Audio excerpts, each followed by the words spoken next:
आशा करता हूँ आप सब बहुत अच्छे होंगे। मेरा नाम है सिद्धांत अग्निहोत्री। स्टडी ग्लोस पे आपका बहुत बहुत स्वागत है।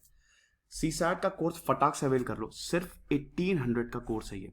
इतनी शानदार क्वालिटी आपको कहीं पे भी नहीं मिलेगी। शिव 25 डे सेड10 कूपन कोड यूज करिएगा। सेड10, ठीक है।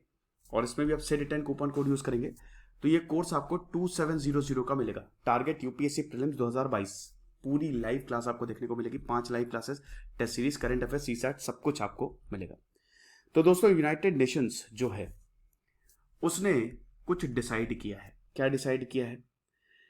यूनाइटेड नेशंस ने 15 मार्च को international day to combat Islamophobia, इसको थोड़ा सा आप याद रखिएगा। इस्लामोफोबिया क्या होता है कि इस्लाम के नाम से डर फैलाया जाता है कि अरे ये मुसलमान हैं और ये तुम्हारे लिए बहुत बड़ा खतरा है। ऐसा जो भी करता है बहुत बहुत बहुत ही गलत काम करता है और ऐसे लोग बेवकूफ कहलाए जाते हैं। लेकिन दोस्तों, इस्लामोफोबिया के नाम पे बवाल इसलिए मच गया है क्योंकि यहां पे यूनाइटेड नेशंस का थोड़ा सा दोगला नेचर सामने आया है। यूनाइटेड नेशन जनरल असेंबली ने 15 मार्च को बोला कि हम हर साल 15 मार्च को जमा होंगे और international day to combat Islamophobia मनाएंगे। तो भारत ने बोला है कि एक बात बताओ, एक ही धर्म है क्या जिसके खिलाफ दिक्कतें हैं? ऐसे बहुत सारे धर्म है ना। आप रिलीजियोफोबिया के नाम पे एक ही धर्म को ही प्रमोट करोगे, मतलब एक ही धर्म को ही लेके चलोगे। Anti Hindu, anti Buddhist, anti Sikh phobias भी हैं भाई। 193 नेशन की यूएन जनरल असेंबली ने ये रेजोल्यूशन एडॉप्ट किया। किसने इंट्रोड्यूस किया था? कौन इंट्रोड्यूस करेगा? आप सोच के समझिए, सोच के बताइए। पाकिस्तानी अंबेसडर मुनीर अकरम। पाकिस्तान में बहुत न्यूज चल रही है इस्लामोफोबिया के खिलाफ बड़ी जीत, ये वो फलाना धमाका। कल्चर ऑफ पीस में इन्होंने इस आइटम को रखा कि भाई देखो, इससे भाईचारा बढ़ेगा।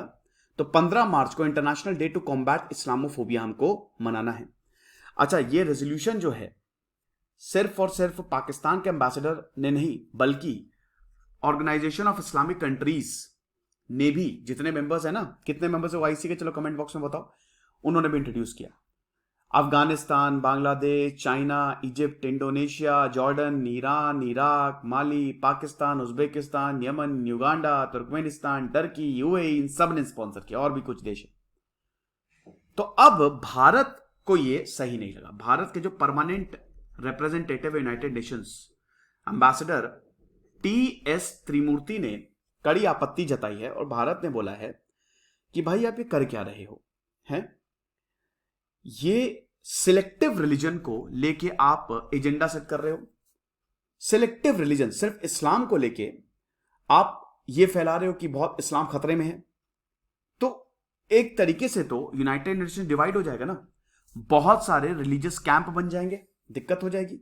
भाई इस समय हिंदुइज्म की अगर बात करें तो 120 करोड़ से ज्यादा फॉलोअर्स हैं। बुद्धिज्म की बात करें तो 53 करोड़ के करीब हैं। सिखिज्म की बात करें तो 3 करोड़ के करीब है, जो कि पूरी दुनिया में फैले हुए हैं।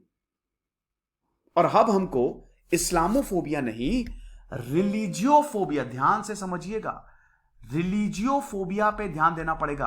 आप इसको यूज करते ना, 15 मार्च को आप इस्लामोफोबिया की जगह रिलीजियोफोबिया यूज करिए कि रिलीजन के नाम पे किसी भी धर्म के हो। पाकिस्तान में देखिए माइनॉरिटीज के साथ क्या हो रहा है, यही बोला टी.एस. त्रिमूर्ति ने। यूनाइटेड नेशंस जो है रिलीजियस मैटर्स से ऊपर रहे, ठीक है, और हमको डिवाइड ना करे, हमको साथ में लेके आए। पूरी दुनिया को we treat as one family, वासुदेव कुटुंबकम, ठीक है। ये जो ड्राफ्ट रेजोल्यूशन अडॉप्ट हुआ है, भारत इस तरीके के एक्ट्स को कंडेम करता है क्योंकि they are motivated by anti semitism, christianophobia, islamophobia. ये सिर्फ इब्राहिमिक रिलीजन्स तक ही है क्या? आपको पता है ना इब्राहिमिक रिलीजन कौन होते हैं? इस्लाम, जुडाइज्म, क्रिश्चियनिटी, ये तीन। तो जो भी रेजोल्यूशन आते हैं इन्हीं को ही मद्देनजर देखते हुए आते हैं। नॉन इब्राहिमिक रिलीजन को आप हमेशा ही दरकिनार करते हैं। क्लियर एविडेंस है। तो पूरी दुनिया में बुद्धिस्ट, सिख, हिंदुओं के साथ होता है, स्पेशली इस्लामिक कंट्रीज में जो कट्टर हैं, उनका क्या? मेंबर स्टेट को यह नहीं भूलना चाहिए कि 2019 22 अगस्त को ऑलरेडी हम international day victims of acts of violence ये मनाते हैं, जो कि रिलीजन और बिलीफ पे ही बेस्ड है। 16 नवंबर को इंटरनेशनल डे ऑफ टॉलरेंस हम मनाते हैं, लेकिन अब आप इसको इंट्रोड्यूस कर रहे हैं, phobia against one religion to the level of an international day. United Nation का रिकॉग्निशन बहुत बड़ी बात हो गई ना। हालांकि वो फर्क नहीं पड़ता, यूनाइटेड नेशन तो वैसे भी देख ही रहे हैं क्या कर रहा है, वो खाली बातें करने की जगह कुछ कर नहीं सकते ये लोग। अभी देखिए, अगर आप देखो तो गुरुद्वारा, मोनास्ट्रीज, टेम्पल्स में अटैक्स बढ़ गए हैं, कई गुरुद्वारे को तोड़ा जा रहा है। बांग्लादेश में आप देखिए, अभी दुर्गा पूजा में क्या हुआ था, पाकिस्तान में आप देखिए मूर्तियां तोड़ी गई थी। हालांकि बहुत अच्छी बात है कि जितनी अथॉरिटीज थी उन्होंने उसको तुरंत पे उस पर एक्ट किया। बांग्लादेश में तुरंत उस पर एक्ट किया गया, शेख हसीना ने तुरंत मंदिर बनवाया और सबको अरेस्ट किया। पाकिस्तान ने भी किया, एक्ट किया। लेकिन गुरुद्वारा, मोनास्ट्रीज, टेम्पल से तब तोड़े जा रहे हैं हर जगह। हेट्रेड जो है वो एक पर्टिकुलर रिलीजन पे नहीं, सारे रिलीजन पे फैलाए जा रहे हैं, स्पेशली नॉन इब्राहिमिक रिलीजन में, बहुत सारे देशों में।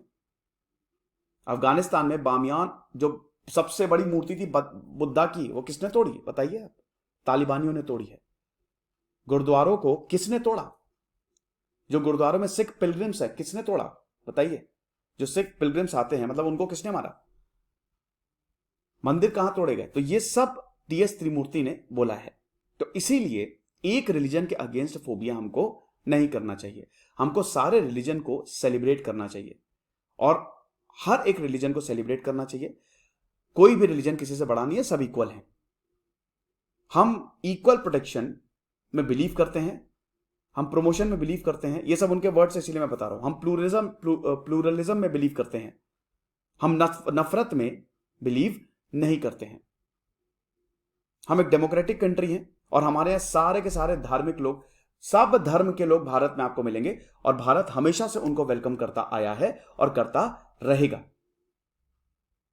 चाहे वो ज़ोरास्ट्रियंस हो, बुद्धिस्ट हो, ज्यूज हो, कोई भी हो, हर किसी को हम सेफ हेवन देते हैं। जब यहूदियों को मारा जा रहा था ना, तो अमेरिका और भारत में यहूदी, केरल में भी बहुत सारे यहूदी आए थे, आपको पता है। ज़ोरास्ट्रियंस यहां पे भाग के आते हैं, बुद्धिज्म तो खैर यहीं से ही निकला।